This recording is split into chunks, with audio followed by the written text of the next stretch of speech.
Bonjour à vous, je suis Sa Majesté Fosonkin, Solephare de Simon, 17e chef ayant trôné dans ce village. Alors, Bantela est situé dans la région de l'Ouest, Cameroun, département de la Menoie, arrondissement de Nkoni. Bantela est limité au nord par le village Ntsengfu, Ntsengbe, Fokamezo. Au sud, c'est par Baletet. À l'ouest, par le village Fonakeke dans le groupement Photo. Nkelen, tout la maison. À l'est, c'est plutôt Fokamezo et puis Balefo. Oui, ce village connaît une existence d'environ 600 ans. S'agissant de la superficie du village Bantela, nous pouvons dire qu'elle est estimée à... Puisqu'il y a d'abord du sud au nord, on a 15 km à parcourir à vol d'oiseau. Et d'ouest, est, on a autour de 9 km également, qui, à ce jour, la dite population est estimée à 40 000 habitants. 40 000 âmes, répartis dans 17 quartiers, à la tête de laquelle un chef de quartier, qui sont les collaborateurs de votre humble serviteur qui s'adresse à vous en ce moment-ci. Nous allons commencer par le siège, c'est-à-dire Suela, suivi de Akfozon, Zem, Azem, de Nveni, Achenken, Nzengin, Mensenko, Sa Fonan, Sa Wambaso, Sa Kamto, Sa Pofa, Ntengasa, Ndwotan, Ndana, Mengsi, Letiet et Ntenglia. Ce village est l'un des très vieux villages de la Menoie, dont les origines partent du sud-ouest. Les fondateurs sont partis d'Outre-Mungo pour se retrouver du côté de l'est. Une fois arrivés du côté de l'est, au lieu de descendre vers le Voué, ils ont plutôt longé, comme ils étaient des chasseurs, et ils ne poursuivaient que la zone gibois où il y a suffisamment de gibier. Et c'est pourquoi ils ont longé le fleuve Nkam. À ce niveau, au niveau du Nkam, ils y ont fait 3 escales. La première escale dans le Nkam s'est faite dans un village, dans un lieu qu'on appelle Banwa. Wa. En fait, Wa veut dire l'huile de palme. Et ils sont arrivés à ce niveau où les gens produisaient énormément l'huile de palme. Ils ont fait escale là-bas et La deuxième étape de leur escale dans le Roncam s'est faite à Bana. La troisième étape s'est faite à Fondjomekwe. De Fondjomekwe, ils se sont retrouvés dans l'autre versant, puisque Fondjomekwe, vous savez que Fondjomekwe est perché sur les hautes montagnes. Et quand ils se sont retrouvés dans l'autre versant, ils se sont arrêtés un peu à Sonken, dans le village Sonken. Donc c'était là du côté de Bamendou. Et après ils ont progressé pour d'abord aller établir la première chefferie Bantengla, non loin de la forêt sacrée de Manglepé, à Bafou, à l'intérieur de Bafou. Et comme c'était à la période où vraiment tumultueuse, où il y avait des guerres tribales, l'extension, les convoitises, les chefs qui essayaient vraiment d'étendre leur zone de prédilection. Alors, dans ce désordre, et stratégiquement parlant, les chefs Bantengla ont ramené la chefferie sur le site où elle se trouve aujourd'hui et renvoyé le quartier général du village à Ndossé.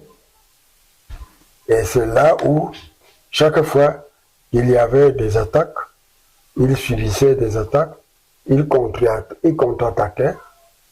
Alors, c'est lorsque les premiers colons blancs sont arrivés, ils ont arrêté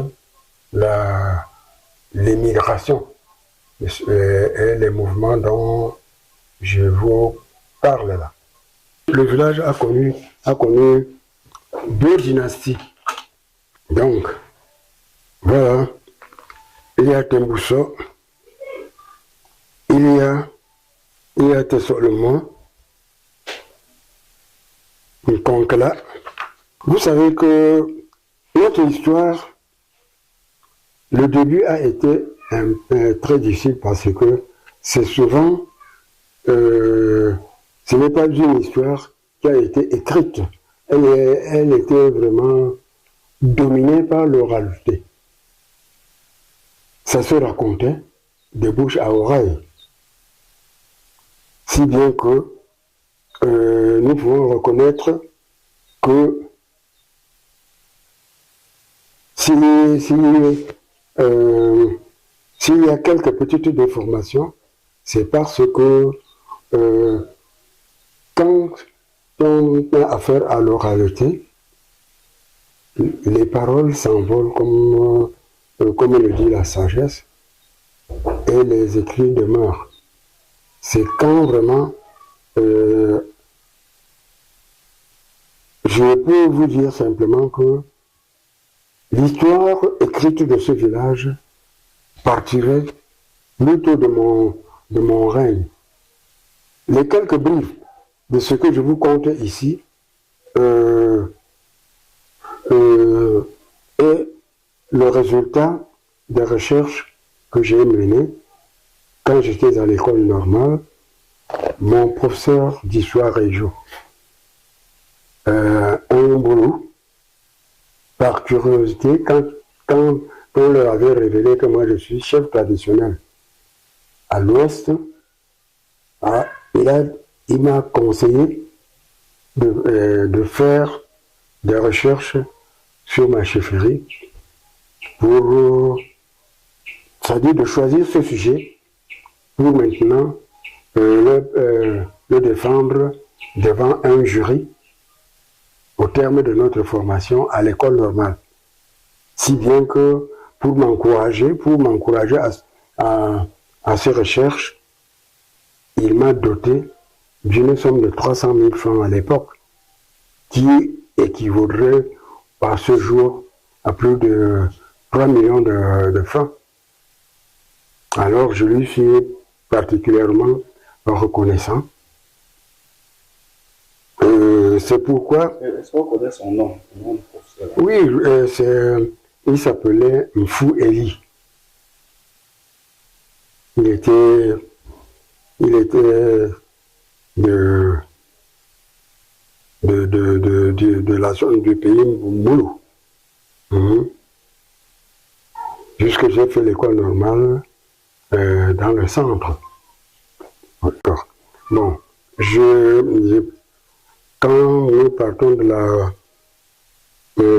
la dynastie de Temboussa, après Temboussa, nous parlerons de Konkela. Il y a Temboussa, Konkela, et Fontimou, et Temboussa, et Tessolemo, et Ndomo Taatia. Il faut que les Allemands ont pendu. Alors, le pauvre Efangla a été victime d'une haute trahison de son voisin, le chef Bafou de l'époque, en la personne de Fokana Kanaan Akamakou. C'est que, comme il ne vivait pas en bon terme, puisqu'il a voulu étendre son règne au-delà des frontières c'est-à-dire diluer le village Bansengla dans son royaume.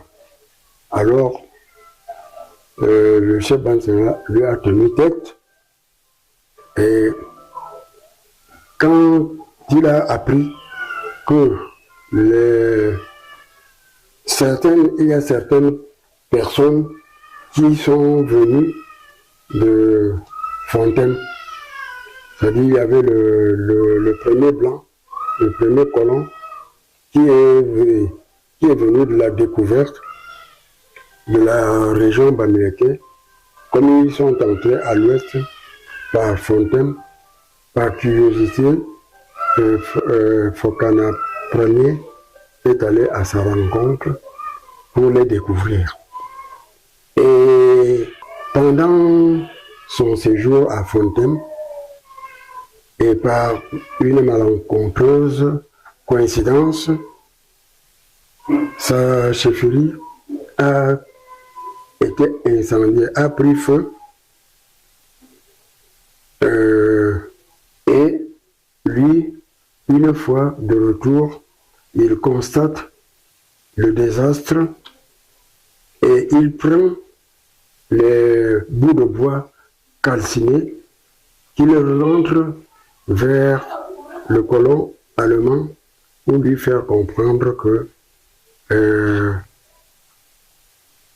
pendant qu'il est venu le découvrir, pendant qu'il est venu à sa rencontre, ses ennemis et ceux qui ne veulent pas qu'il explore, que l'Allemand explore la zone qui est la leur, c'est-à-dire la poursuite de son avancée dans la région Bamileke. Ils sont restés incendiés sa chefferie. Les Allemands ont demandé quels sont les auteurs d'un tel coup. Alors, il a cité Bantena, il a cité Fokamezo, et il a cité photo parce que les chefs qu'ils ont pendus se trouvent être Fongela de Bansengla, Fonelo de photo, Fokamizo Tintua. Quant au chef Balévin, puisque comme le chef Bafou, sa couronne, il s'est détaché de Balévin. Alors, il a seulement demandé aux Allemands que les chefs qui ont été ainsi pendus, s'il continuait à dire qu'il ne va pas le libérer, à ce moment-là, il subira le même sort que les chefs qu'on a pendus là. Et alors, c'est ainsi que le chef Balévin a cédé donc au désir du chef Kana Ier. Et pourquoi est-ce que Balévin n'est pas devenu un village de Bafou comme les autres? Non, c'est Bafou qui s'est détaché de Balévin. Bafou n'existait même pas. Bafou s'est détaché de Balévin et Balévin lui a déclaré la guerre. Et quand il a eu cette occasion, il a demandé donc à Balévin que s'il ne le libère pas, à ce moment-là, il subira le même sort que les chefs qu'on a pendus là. D'accord. Mais il y a une petite particularité que je vous conterai par rapport au sort du chef Ngela, puisque ce monsieur est monté 7 fois sur l'échafaud avant de rendre l'âme. 7 fois. Et vous voyez quelle résistance. Et vous voyez comment vraiment Dieu n'avait pas décidé un tel sort à ce monsieur, mais quel que soit le cas, vous voyez la cruauté des Allemands de cette époque-là. Comment ils l'ont vraiment tellement fait souffrir que c'est à la 7e fois que le pauvre a rendu l'âme. C'est-à-dire, vous savez que chaque chef est autonome dans sa circonscription. Pour le cas de photo, on peut dire que Photo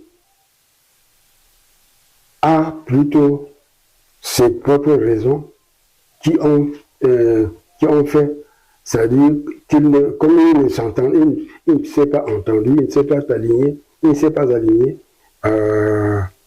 à la volonté des Allemands, qu'il a subi ce sort. Oui, ce qui les rapproche, c'est qu'ils ont subi le même triste sort de la pendaison là, devant les Allemands. Puisque eux n'étaient pas les seuls à tenir tête aux Allemands. D'autres chefs de la contrée ont tenu tête comme ça. Et c'est ainsi que dès que vraiment ils réussissaient à mettre la main sur quelqu'un, ils passaient toujours par l'échafaud. Maintenant, nous remarquons que dans Photo, il y avait un village. Oui. Je ne sais pas si c'est vrai. Le village Balin.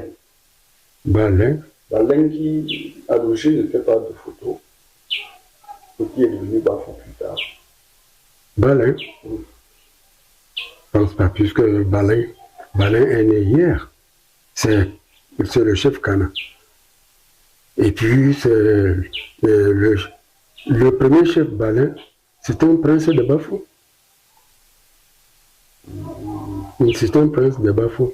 Balin n'a jamais été dans le groupement dans le groupement Photo. Il est plutôt à la frontière entre Bafou et Photo.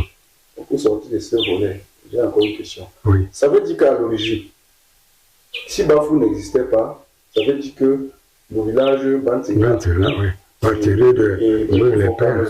Oui. Ils étaient tous dans Balevin ou bien? Non.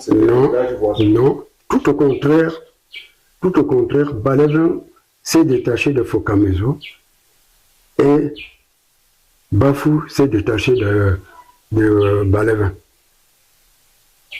Puisque Fokamezo et Balevin sont venus également du sud-ouest, mais en descendant de Mogouli pour aller s'établir en Zengmezo.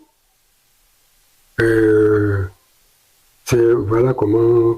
Et puis, Bantengla, ça dit, quand Bantengla est arrivé là, ils ont, avec Fokamezo, ils se sont partagés cette zone où nos villages se situent. Bon, je dirais comment est-ce que Bantengla est passé maintenant et tombé entre les mains de Bafou dans le groupement Bafou à l'heure actuelle, puisque dans le groupement Bafou, Bantengla et Fokamezo n'ont pas le même statut que les chefferies que le chef Bafou lui-même a créé. Alors, donc, l'administrateur colonial allemand, ayant constaté le vaste territoire de Bantengla, il a vu que c'était un vaste territoire et il n'y avait pas de chef là-bas. Il s'est demandé qu'est-ce qui s'est passé pour que vraiment ce vaste territoire n'ait pas de chef. Et on lui a rapporté ce qui est arrivé au chef titulaire de ce village. Parce que, après la pendaison de Ngela, c'était la débandade totale à Bantengla. Les occupants, les ressortissants de ce village qui étaient installés là-bas se sont réfugiés dans d'autres villages voisins, côté Bamendou, un peu partout. C'est ainsi que pendant la construction de la route qui devait mener jusqu'au poste colonial de Bana, que les Allemands se sont rendus compte de l'étendue du village Bantengla et ont demandé pourquoi ça. On leur a relaté ce dont je viens de vous parler et il a dit que non, il faut qu'on retrouve un fils, un prince de ce village pour qu'il regroupe la population et que cette chefferie ne s'éteigne pas. C'est ainsi qu'on a donc pris Mangafortengetem pour dont l'un des cadets du chef Ngela qu'on l'a installé comme chef à Bantengla. Et comment l'a-t-on installé? Lorsqu'on a fait appel à Mangafortengetem, on l'a conduit directement devant le colon allemand et lui, comme personne ne l'avait préparé auparavant, devant le colon allemand,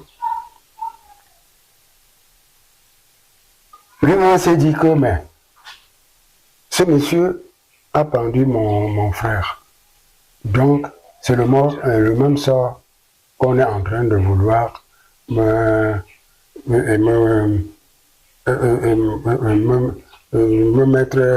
faire connaître ce triste sort. Et il a donc frémi Et le colon allemand a dit que non. S'il est un prince, si c'est le sang de la chefferie qui circule dans ses veines, il faudrait qu'on trouve quand même quelqu'un qui puisse vraiment le former sur le tas pour qu'on le réinstalle sur son trône. Ainsi, le chef Bafou a présenté donc ses bons offices pour l'encadrer et lui donner une formation sur le commandement.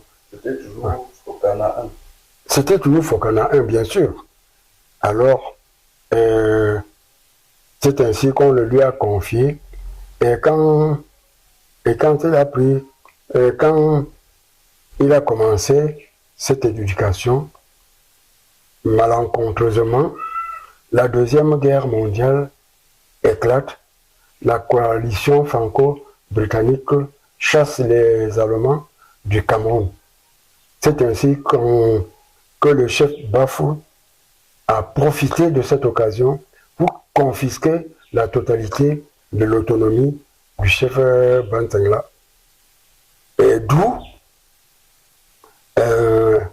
l'origine de la discorde qui est, puisque le chef Bantangla, les Bantangla devaient maintenant se révolter contre le chef Bafou et dire que jamais du tout ils ne peuvent pas passer de leur pleine souveraineté pour passer sous le joug du chef Bafou. C'est ça qui a fait que depuis lors et jusqu'à ce jour,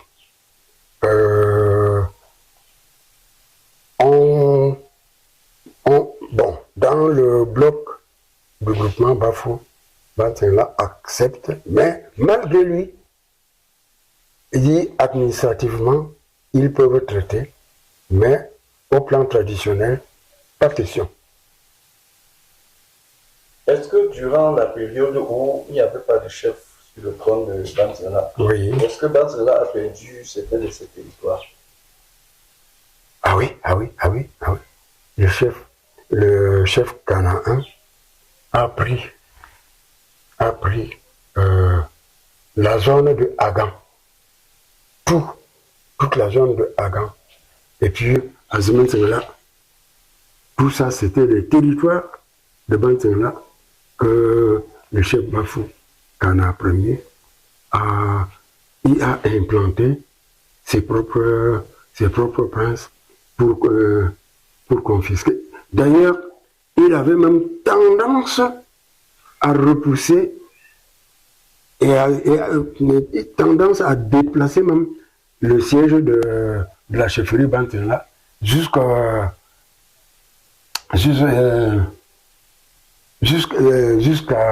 Mulhou, Fou-Mulhou. Mais le chef Bantangla lui a tenu tête. On nous parle d'une guerre qui s'est déclenchée entre la chefferie Bafou et Bantangla et qui a duré 9 ans. Et c'est pour ça que le chef Bafou ne pouvait que user la ruse pour faire Bantangla, pour faire passer le village de Bantangla dans le groupement Bafou. Et quand on entend par groupement, c'est un groupement des villages et non un groupement, un royaume unique. Bon. Maintenant, après le chef installé et formé par le chef Bafou, oui. La lignée donc si je comprends bien, depuis le premier chef jusqu'à vous, oui. Actuellement, la lignée n'a jamais été rompue.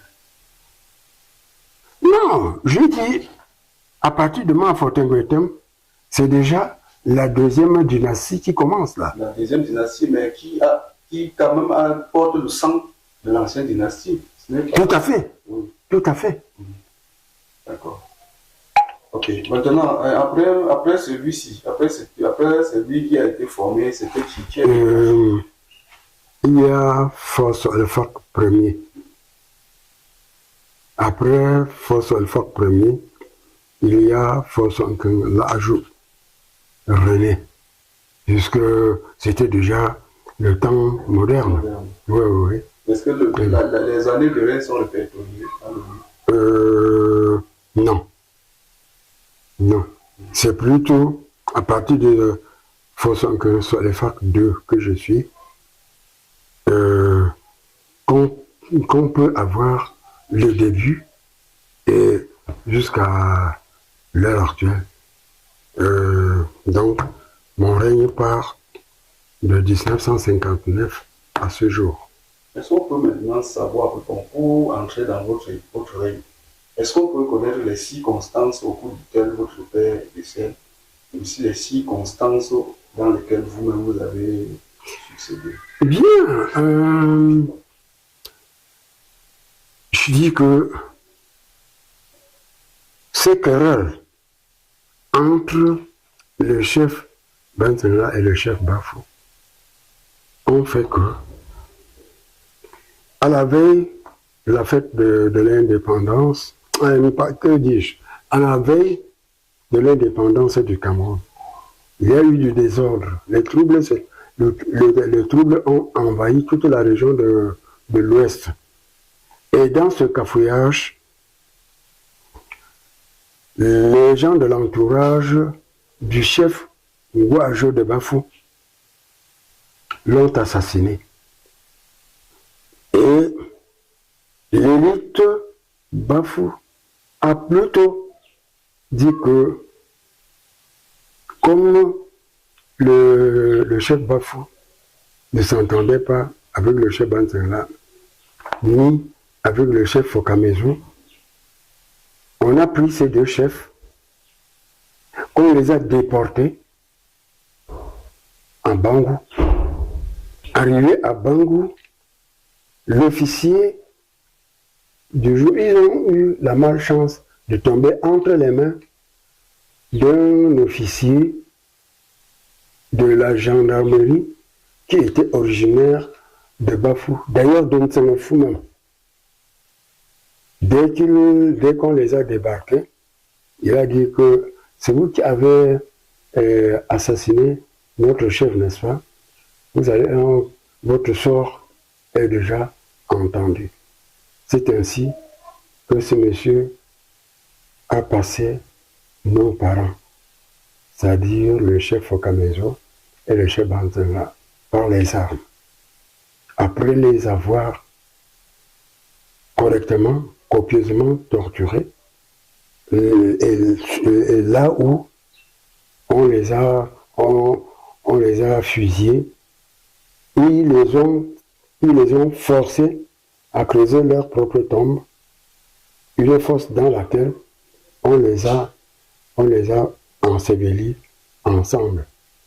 Au lieu de donner leur tête dans la même direction, on les a croisés dans le trou avant de refermer. C'est ainsi que les deux pauvres ont péri.